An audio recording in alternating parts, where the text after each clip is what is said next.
साथीहरु मिनी भ्लगमा स्वागत छ है। स्वागत छ तपाईहरुलाई। यो बाटो आज म धेरै पछि आएको भएर यस्तो यहाँ एउटा भिडियो बनाउँदैछु। यो बिरालो गरानतिरबाट उता देखाएर हुन्छ। अहिले ठ्याक्कै बिरालोले दुधको चुच्ची दिँदैछ है। यहाँ गएर छ यो चाहिँ हिगासी गुची भन्छ यसलाई चाहिँ हैन। बाहिरै निक्लियो डाम नही अहिले। यहाँ देख्दाखेरि त हैन। यो चाहिँ एकदम पपुलर ठाउँ हो कि यो चाहिँ। हैन यहाँ चाहिँ धेरै विदेशीहरू आइरहेको हुन्छ। त्यहाँ अहिले पनि देख्न सक्नुहुन्छ होला सायद अब भिडियोहरू खिच्नेहरू धेरै मान्छेहरू भइरहेको हुन्छ त्यसको लागि चाहिँ। अझ अहिलेको टाइममा त अलिक गरिब भएर नहुन नि सक्ला हैन। हैन त त्यहाँ ठ्याक्कै भनेको मान्छेहरू गर्ने हुन्छ। यो चाहिँ सिन्जुकु स्टेसनको चाहिँ हिगासीगुची हो हैन। यतापट्टि यो आयो भने एसएमसी ब्याङ्क अनि यो मिडियो ब्याङ्क यतापट्टि यही हो है।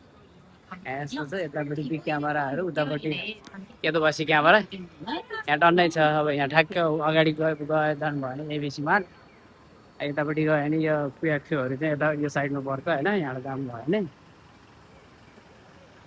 आजको मौसम चाहिँ एकदम सुहाना छ साथीहरू है।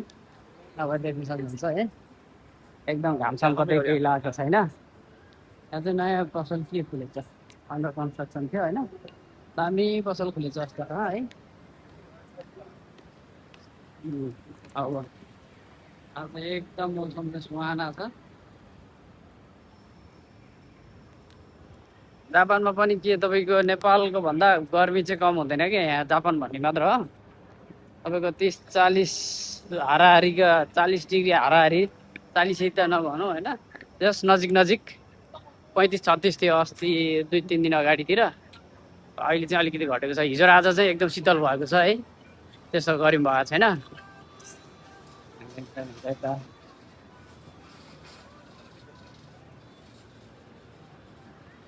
कोही कोहीले पुगिरहेको हुन्छ कोही हालिदिन्छ नि यस्तै है। यो ठ्याक्कै ग्रिन लाइट भयो होइन।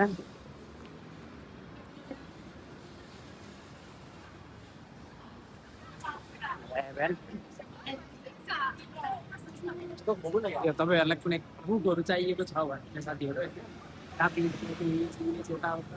भाइ यो हर्बडी यो बिल्डिङ देख्नु भएको छ यो सबै बुक स्टोर हो क्या। यो तपाईँहरूले के भन्छ यहाँको बुकहरू होइन जापानिज ल्याङ्ग्वेजको बुकहरूदेखि लिएर दुनियाँ बुकहरू चाहिएको छ भने त्यहाँ जानुभयो भने तपाईँहरूले डेफिनेटली पाउनुहुन्छ एकदम खोजेको।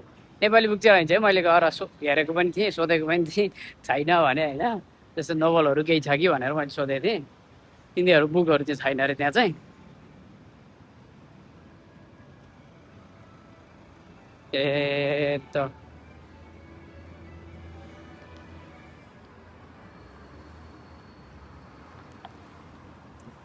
यो चाहिँ युनिक्लोको भन्छ नि मेन ब्रान्च रहेछ है। धेरै ठुलो छ 3-4 तलासम्म 3 तलासम्म है। एकदम भयङ्कर भयङ्कर ठुल्ठुलो छ यहाँ। यहाँ जापानमा चाहिँ केही कन्स्ट्रक्सन केही गर्नु पऱ्यो भने चाहिँ यहाँको त्यो अरूलाई नलागोस् भनेर होइन।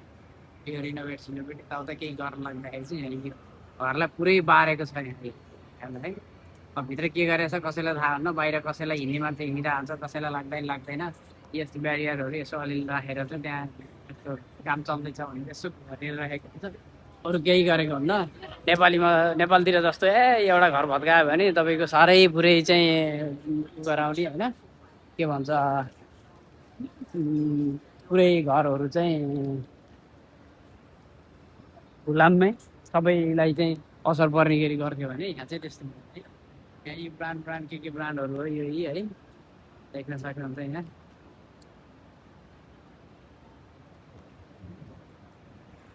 रातो बत्ती बलिरहेको हिँडिरहेको छ नि। यो खासै यो बाटोमा बिहानको टाइममा चाहिँ गाडी आउँछ अहिलेको टाइममा चाहिँ गाडी आउँदैन। त्यही भएर मैले पनि हाल्ने है साथी चेत्त पर्ला ल। अब हामी एप्पल स्टोर नजिकै आइपुग्दैछौँ है।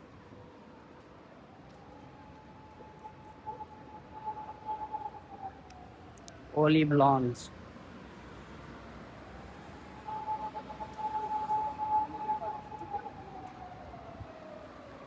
लुलुलेमन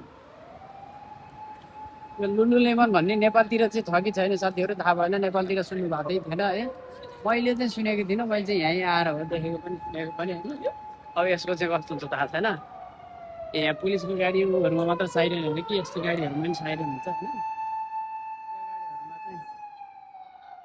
यहाँ चाहिँ यसरी साइरन बजार हिँड्ने चाहिँ कस्तो हुन्छ भने जस्तो अब ग्यासको गाडीहरू कतै ग्यास लिक भयो होइन यी एप्पल स्टोर भनेको थिएँ नि मैले एप्पल स्टोर है निलो लगाउने जति चाहिँ टी सर्टवालाहरू जति सबै कामदार हो कस्टमरभन्दा कामदार रहेछ होइन सरी म अघि भन्दै थिएँ कि यो साइरन बजार हिँड्ने हुन्छ नि साइरन बजार हिँड्ने भनेको तपाईँको यो कि ग्यास लिक भयो कि एम्बुलेन्स भयो कि पुलिसहरू त्यस्तो कि यो फायर ट्रकहरू त्यस्तोले चाहिँ इमर्जेन्सी मात्र गर्छ होइन नत्र अरूले चाहिँ त्यस्तो चाहिँ साइरन बजाएर नर्मल तरिकाले नेपालमा जस्तै पुलिस त्यो के भन्छ आर्मी सार्मी यताउता अनि मन्त्री सन्त्री त्यस्तोको लागि चाहिँ यहाँ चाहिँ प्रायः मैले चाहिँ देखेको छैन है त्यो चाहिँ होइन हुन त त्यो म नदेखेर पनि होला तर विशेष गरी भनेको यिनीहरूले हो होइन यिनीहरूलाई चाहिँ बाटो सजिलै पनि छोड्छ बाटो छोड्दाखेरि पनि अनि तपाईँको के भन्छ अरूले नेपालमा जस्तो हो बाटो खाली गऱ्यो त्यसकै पछि पछि दौडिने भनेर यहाँ चाहिँ त्यस्तो गरेको हुन्न है एलबीको ब्रान्ड है यहाँ तपाईँको ढोका खोलिदिने एकजना हुन्छ त्यहाँ ढोकामा एकजना चाहिँ ढोक्न बसेको हुन्छ अनि यस्तो छ यो पसल है अनि अब हामी त गइँदैन त हो त्यस्तोमा त